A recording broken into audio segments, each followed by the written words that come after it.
বড় লোকরা বাচ্চাদের যেভাবে বকে। ও মাই গড বেটা, তুমি কি পাগল হয়ে গেছো? এত দামি ল্যাপটপটা তুমি ভেঙে ফেললে?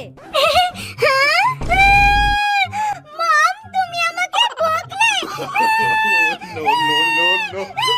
I'm so sorry বেটা, please don't Cry. I am so sorry. একটা সামান্য ল্যাপটপের জন্য আমি তোমার উপরে বেশি জোরে চিৎকার করে ফেলেছি বেটা। সো সরি, আমি সত্যিই বুঝতে পারিনি। ড্যাডি আসুক, সব বলে দেবো আমি। এই রে, আচ্ছা ঠিক আছে, চলো তুমি আর আমি আজকে শপিং করতে যাব। ল্যাপটপ থেকে শুরু করে সবকিছু, তোমার খেলনা, রিমোট কন্ট্রোল কার, সবকিছু কিনে আনবো। হ্যাঁ, রিমোট কন্ট্রোল কার, খেলনা সব কিনে দেবে? আচ্ছা ঠিক আছে মম, ড্যাডিকে আমি কিচ্ছু বলবো না। আমার মা যেভাবে বকে। তুই কান্না বন্ধ করলি নাকি তোর এই কান্নার উপরে আরো দুঘা খন্তির বাড়ি মারবো? না, কান্না থামাবো না। দেখবি তুই? ইচ্ছা মতো পিটিয়ে নিয়ে এখন বলছে খাবি চ। আমি খাবো না, যাও। চুপচাপ গিয়ে ভাতের থালায় খেতে বসবি। কান্না দেখাচ্ছে, আজকে তোকে মারতে মারতে মেরে ফেলে